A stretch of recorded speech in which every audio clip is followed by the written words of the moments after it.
কাহিনীর শুরুতে আমরা 9 জন ড্রাগনকে দেখছি যারা একটি চমৎকার বাগিগিকে একটি লুকানো দ্বীপে নিয়ে যাচ্ছিল।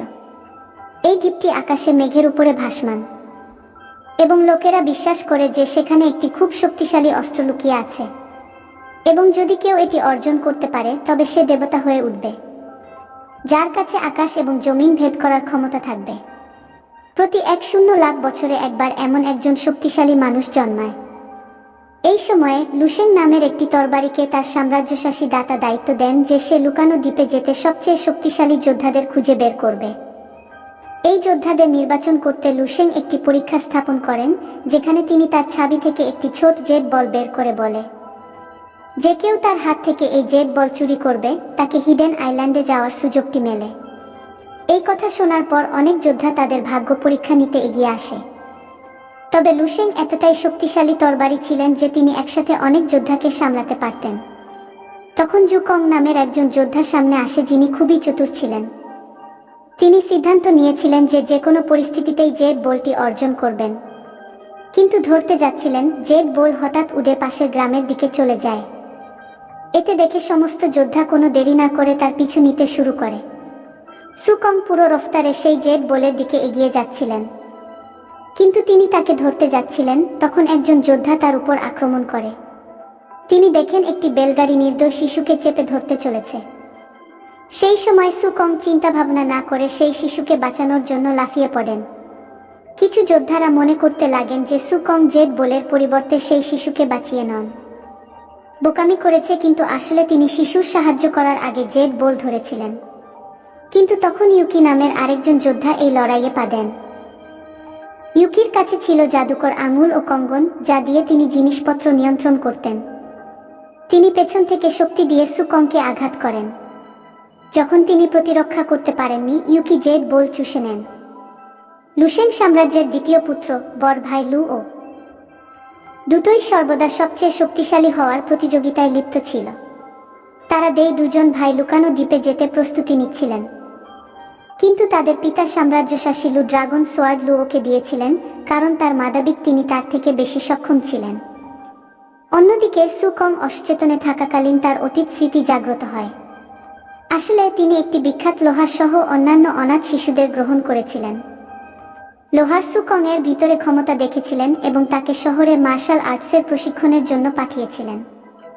মাস্টার এবং অনাথ শিশুদের সুকংকে পড়ানো সহজ নয়, পরিবর্তনে 1,000,000 তরবারি তৈরি করতে হয়। বিলাল সুকং আহত পড়েছিলেন, কিন্তু এখন তার ভাই বোনেরা তার সাহায্য করতে এসেছে। তারা কিছুই হোক না করেন, তারা সুকংকে হিডেন আইল্যান্ডে পৌঁছে দেবেন।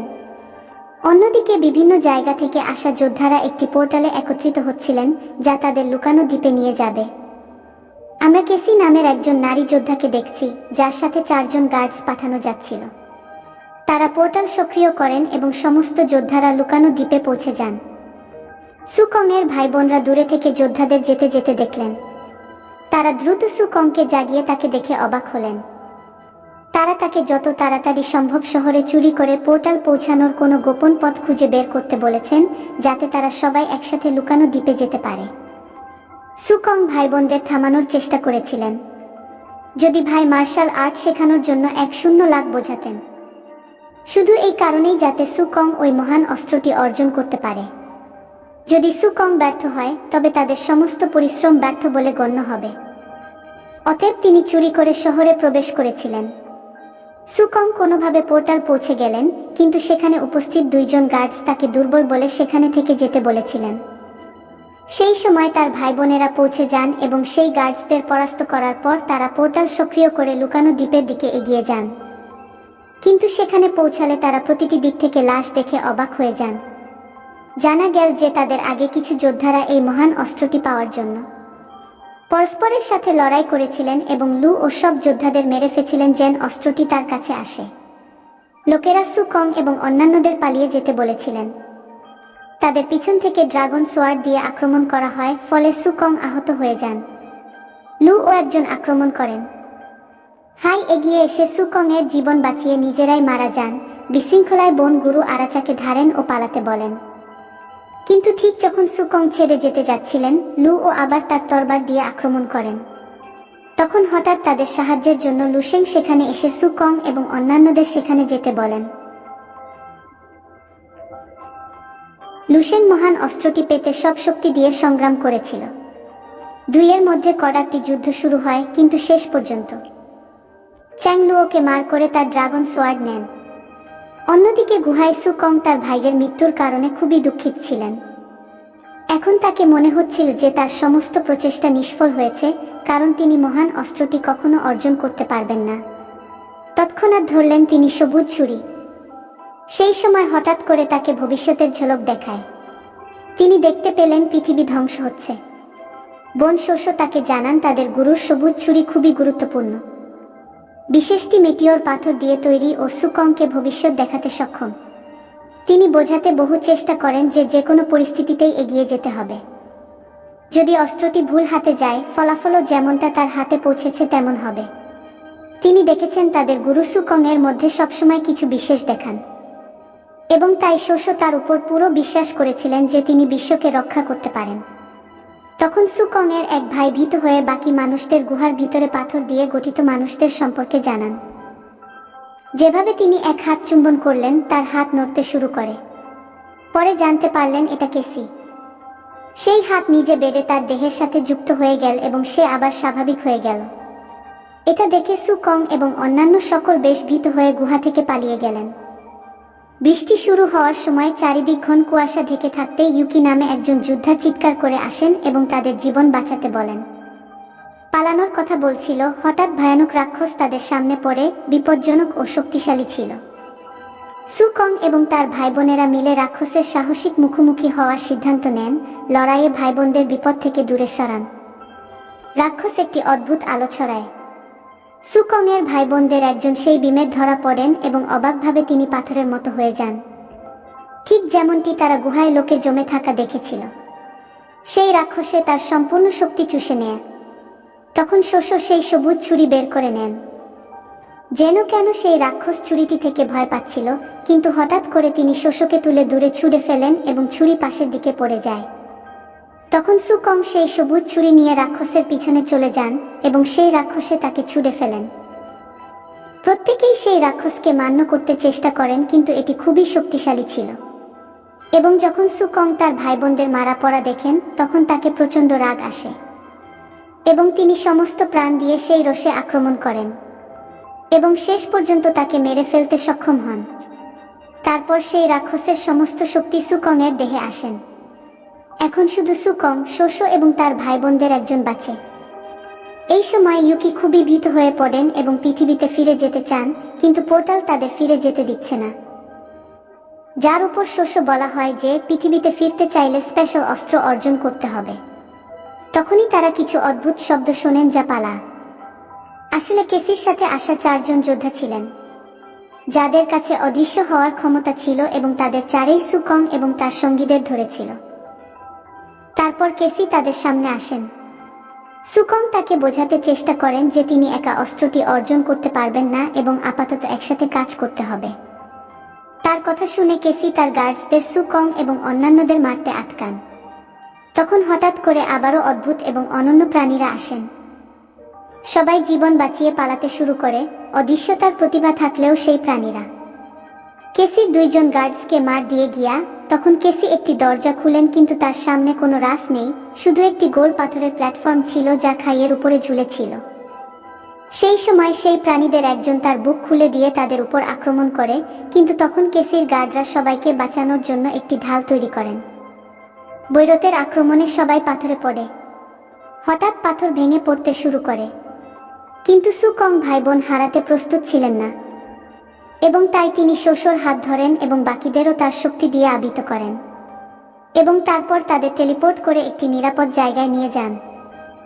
সুকং এর কারণে সবার জীবন বাঁচে, তাই কেসি তার সাথে কাজ করতে রাজি। কিন্তু তিনি স্পষ্টভাবে বললেন যে যেমনই সে অস্ত্রটি আমাকে দেখাবে, আমি তা আমার জন্য অর্জন করার চেষ্টা করব। তারপর তারা একটি কক্ষে যান যেখানে তারা অদ্ভুত মৃতদেহ দেখে, যারা মুখোশ পরেছিল।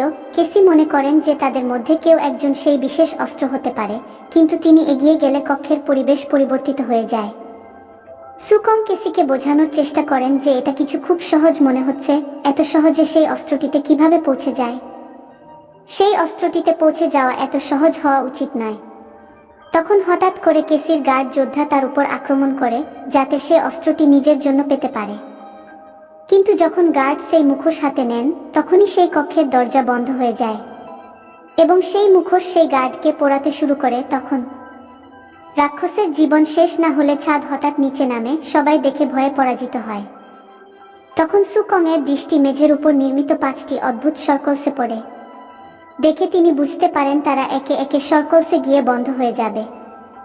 তাহলে দরজা খুলে যাবে, কিন্তু যদি একটিও গোল খালি থেকে যায় তবে দরজা আবার বন্ধ হয়ে যাবে। তারপর ইউকি তার শক্তি ব্যবহার করে কক্ষে থাকা মূর্তিগুলোকে এক এক করে।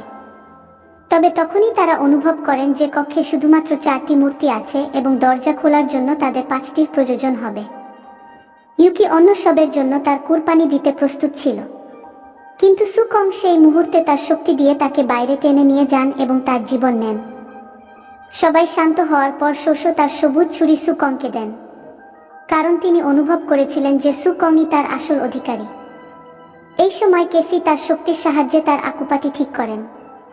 তারপর সবাই একটি বড় বন্ধ দরজার সামনে দাঁড়িয়েছিলেন, যার উপর 3টি ঝলমলে চিহ্ন ছিল, যা নির্দেশ করছিল যে এই দরজার পারেই তারা ওই অস্ত্রটি পাবে। তারা বুঝতে পারে যে অস্ত্রটি পাওয়া অত্যন্ত শক্তি দেবে। দরজা খোলার চেষ্টা করল, কিন্তু চেষ্টায় ব্যর্থ হল। তখন লুশাঙ্কো সেখানে পৌঁছে যান, যিনি কেসির শেষ বাকি গার্ডটিকে মার দিয়ে দেন। তারপর একটি ঝলমলে চিহ্ন নিভে যায়। লুশেং তাদের জানান যে দরজা খুলতে 3 জনের বলি প্রয়োজন, এবং তাই তিনি তাদের আগে পালানোর দেন, কারণ লুশেং দরজা খোলার জন্য তাদের কুরবানি হিসেবে ব্যবহার করতে চেয়েছিলেন এবং তাকে এখনো 2 জনকে মারার প্রয়োজন ছিল। লুশেং তাদের উপর আক্রমণ করেন, কিন্তু তখন সুকং মাঝখানে এসে শোশোকে আটকান। কেসি এবং ইউকি বাঁচিয়ে নিলেন, কিন্তু দুঃখজনক বিষয়টি ছিল যে লুশেং তার শেষ বাচ্চা ভাইকে মারিয়ে ফেলেছিলেন এবং সুকং তার ভাইকে বাঁচাতে ব্যর্থ হয়েছিলেন তার প্রচেষ্টা সত্ত্বেও। দরজা খোলার জন্য তাদের এখনো একটি বলির প্রয়োজন ছিল। তারপর সুকং সেই সবুজ ছুরির সাহায্যে লুশেংয়ের মুখোমুখি হন, কিন্তু লুশেং তার ড্রাগন তরবারি বের করে সুকং এর উপর অনেক আঘাত করেন। তারপর শেষ পর্যন্ত সুকং মারা যান।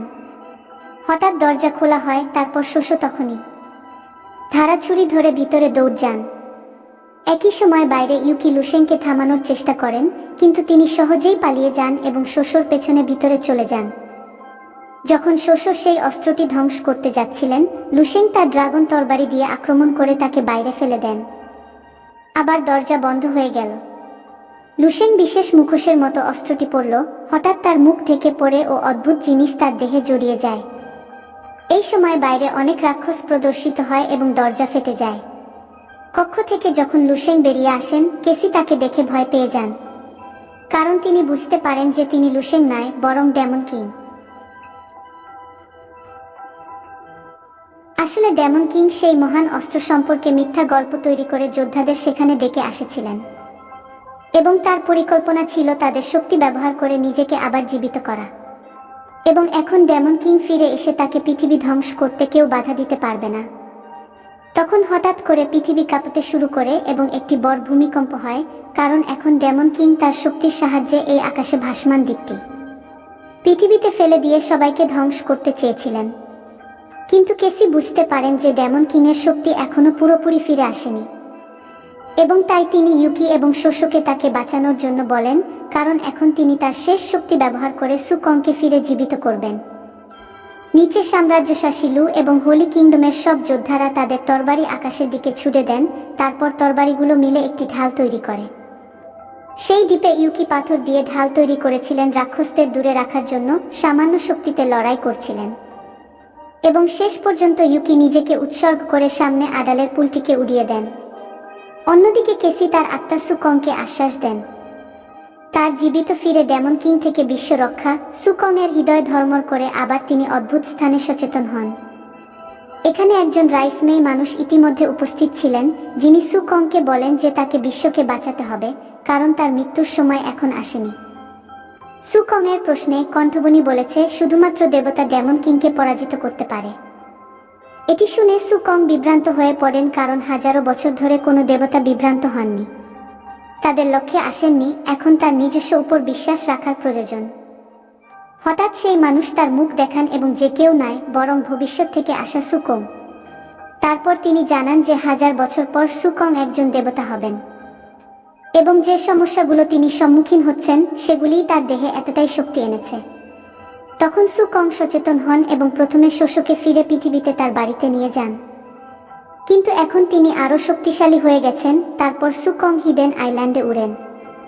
তিনি সবুজ ছুরি তুলে সেখানে উপস্থিত সকল রাক্ষসকে মারতে শুরু করেন, সাথে সাথে তাদের শক্তি নিজের ভিতরে টেনে নেন। অন্যদিকে ডেমন কিং সুকংকে তাদের সাথে যোগ দিতে বলেন, কিন্তু সুকং স্পষ্টভাবে অস্বীকার করেন। তারপর তাদের মধ্যে একটি বিরাট যুদ্ধ শুরু হয়। সুকং এর সবুজ ছুড়ে টুটে যায়। তারা দুজনই ক্রমাগত লড়াই করে। ডেমন কিং বলেন সুকং মাত্র একজন, তিনি একজন নৌর জন্ম নিয়ে তাকে পরাজিত করতে পারবেন না। তারপর ডেমন কিং একটি অত্যন্ত বড় অস্ত্র বের করেন, যার সাহায্যে তিনি সুকংকে মারিয়ে আকাশে উড়িয়ে দেন। কিন্তু আকাশে উঠতে গিয়ে সুকং এর শক্তি আরও বেড়ে যায় এবং তিনি তার শক্তির ব্যবহার করে ডেমন কিংকে 1000 বছর ভবিষ্যতে পাঠিয়ে দেন। ভবিষ্যতে ডেমন কিংও পৃথিবী দখল করতে চেয়েছিলেন। সুকং যখন দেবতা হন, ডেমন কিংকে ভালোবাসায় ধরে রূপান্তরিত করেন। ভিডিওটি পছন্দ হলে লাইক, সাবস্ক্রাইব করুন। পরের ভিডিওতে মিলব।